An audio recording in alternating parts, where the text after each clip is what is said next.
నీ బావ కళ్ళలో ఆనందం చూడాలనుకున్నావు, ఆడ నీ కళ్ళల్లో చావు చూడాలనుకుంటున్నాడు.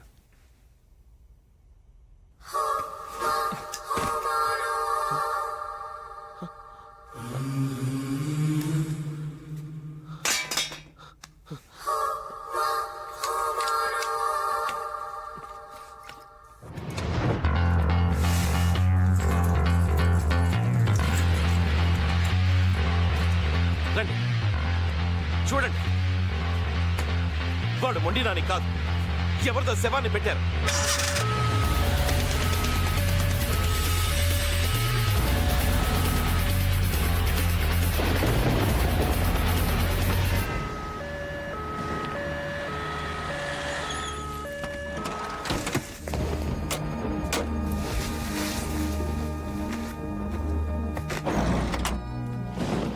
వరలక్ష్మి వెళ్ళిపోయింటుందంటావా?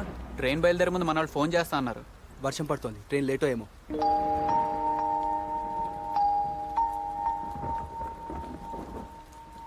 ఈడిలాగే ఉంటాడుగా. మళ్ళీ స్పృహ వచ్చేది రేపు కోర్ట్ టైంకే.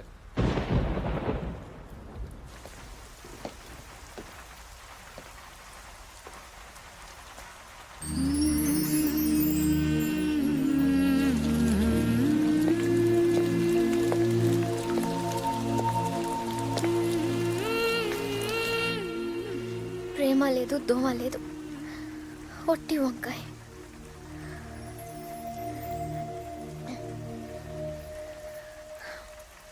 నేనేం బాధతో ఏడవటం లేదు, మోసపోయానని పశ్చాత్తాపడడం లేదు. ఏ మొహం పెట్టుకుని ఊరెళ్ళాలని ఆలోచిస్తున్నాను. ఈ మొహానికి కొంచెం తలెత్తుకునే అవకాశం కల్పిస్తావా? జనాల్ని మోసం చేసి ఈ నాయకుల్ని తరిమి కొట్టే పనిలో నాకు కొంచెం చోటిస్తావా? ఈ మాట పప్పుగాడినాలి. ఏం చేస్తాడు? అయినా వాడికి ఉందిలే నీ చేతిలో.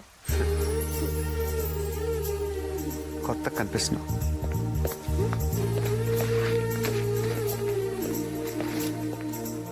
పదా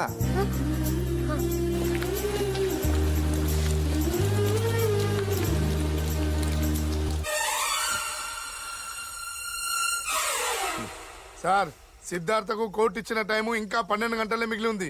ఈ లోపు ఏం చేస్తారో చేయండి. ఇన్నాళ్ళు ఆ సిద్ధార్థ గాడి మూమెంట్స్ మనకి క్లియర్ గా తెలియలేదు, అందుకే వాడు మనతో ఆడుకున్నాడు.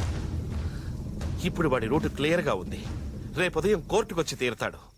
హైకోర్టుకు వెళ్లి అన్ని దారులని బ్లాక్ చేసి వాడికి స్పాట్ పెట్టండి. Chadar beach, Puranapul beach, Madina hotel, city college, ఈ రోడ్లని బ్లాక్ చేయండి.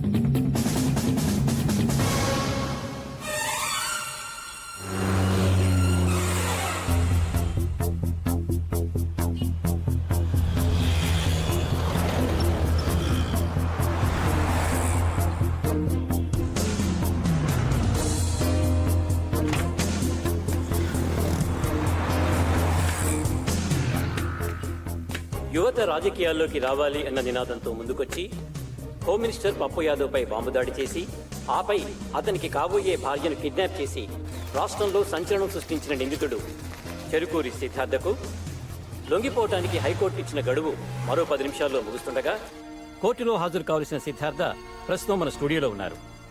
ఇందుకు దారితీసిన పరిస్థితులను అతని మాటల్లోనే ఈ ప్రత్యక్ష ప్రసారంలో తెలుసుకుందాం.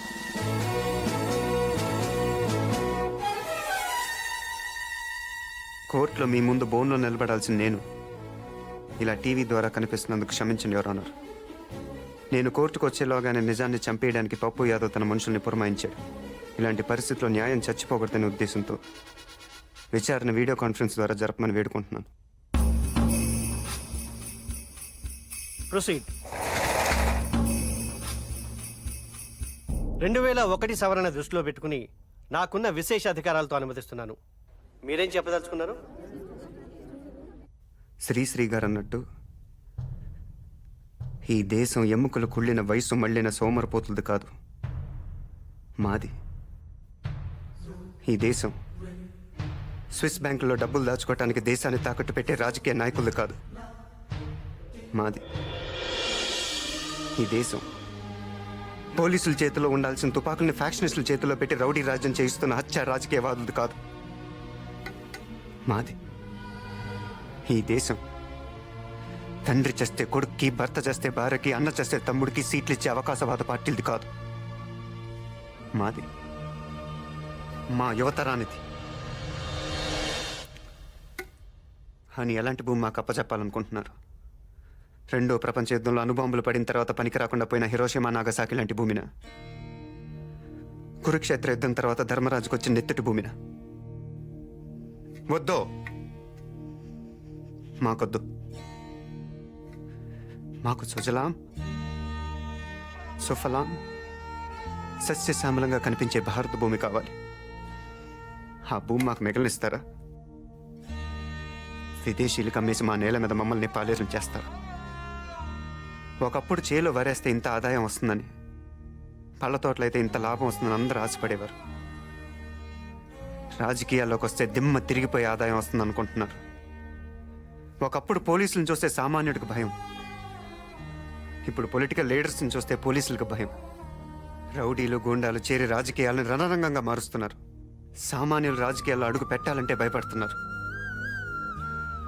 ఇలాంటి పరిస్థితుల్లో ప్రజలకు సేవలు చేయాలనుకునే విద్యార్థులు, మేధావులు, సంఘ సంస్కర్తలు ఏ ధైర్యంతో రాజకీయాల్లో అడుగు పెడతారు? ఈ దేశాన్ని ఎవరు ముందుకు నడిపిస్తారు? తన జీవితం ప్రజాసేవకి అంకితం అంటూ బిడ్డలను కూడా కనకుండా కడదాకా ప్రజాసేవకి అంకితమైన ఒక పుచ్చలపల్లి సుందరయ్య కావాలి. కట్టు బట్టలు తప్ప కార్లు, మేడలు ఆశించిన ఒక వావిలాల గోపాలకృష్ణయ్య కావాలి. ఈ దేశానికి 2 సార్లు ప్రధానమంత్రిగా పనిచేసిన సొంత ఇల్లు కూడా సంపాదించుకుని గుల్జారీలాల్ నందా కావాలి. శ్యామ్ ప్రసాద్ ముఖర్జీ, బిఆర్ అంబేద్కర్, లాల్ బహదూర్ శాస్త్రి, అబుల్ కలాం ఆజాద్, కామరాజ్ నాడార్, ప్రకాశం పంతులు, వీళ్ళు కావాలి. సామాన్యంగా యువతరం దారి తప్పిందంటారు. నిజానికి దారి తప్పింది రాజకీయం. దాన్ని యువతరం దారిలోకి తెచ్చుకోవడానికి చేసిన ఈ ప్రయత్నం మాది ఎవరన్నారు? ప్రస్తుత రాజకీయాల్లోని లోపాలను ఎత్తి చూపించావు, కానీ నువ్వు చేసిన పని ఎలా సమర్థించుకుంటావు? నేను జైలు నుంచి పారిపోయి ముళ్ళును ముళ్ళుతోనే తీయాలని తీవ్రవాదం కాలేదు. సరైన సమయంలో సహాయం అందక నిరాశలు అయిపోయిన వాళ్ళకి న్యాయం జరిగేలా చేశాం. అంతేకాదు, న్యాయస్థానం మీద ఉన్న గౌరవంతో ఒక పౌరుడిగా సాక్ష్యాలు సంపాదించాను. ఏమిటా సాక్ష్యాలు? ముండి నాని,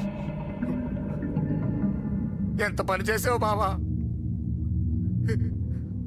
నీ కళ్ళలో ఆనందం చూడాలనుకుంటే నా కళ్ళలో చావు చూడాలనుకున్నావు. నిన్ను కాదట చెల్లి కోసం నువ్వే కావాలనుకున్నాను. నీ బామర్తినే తింటుతో చంపేస్తూ ఎన్ని చేశాను బావ నీ కోసం. ఈ స్టూడెంట్ కుర్రాల్ని అడ్డం తొలగించాలని నీ మీద బాంబు వేసినట్టేసి నిన్ను కాపాడి వీళ్ళే చేశారని బొక్కలు తోయించాను. నీ మీద అనుమానం రాకూడదని ఎన్నోసార్లు జైలుకెళ్ళాను, దాక్కున్నాను. సిద్ధార్థ వాళ్ళ స్నేహితుల వల్ల ప్రజలకి ఎంత మంచి జరిగిందో ప్రత్యక్షంగా చూడగలిగాను. అంతేకాదు, పప్పు యాదవ్ లాంటి రాక్షసుడి బారి నుండి ప్రజలే కాదు, నాలాంటి అమ్మాయి కూడా రక్షించబడినందుకు, నాకు వాళ్ళ ఆశయంలో పాలు పంచుకునే అవకాశం కలిగినందుకు ఆనందించడమే కాదు, గర్వపడుతున్నాను కూడా.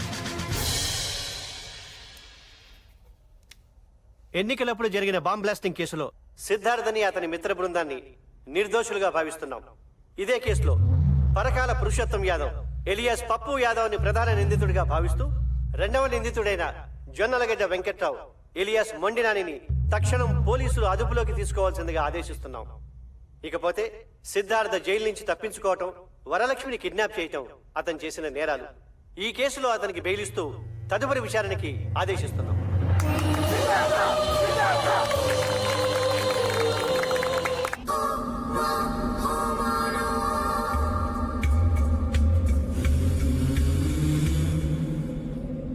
ఇది నా ఒక్కడి గెలుపు కాదు, మనందరి. ఆంధ్రప్రదేశ్లో ఉన్న అన్ని యూనివర్సిటీ స్టూడెంట్స్కి ఇదే నా పిలుపు. రండి, రాజకీయ గూండాల్ని తరిమి కొడదాం.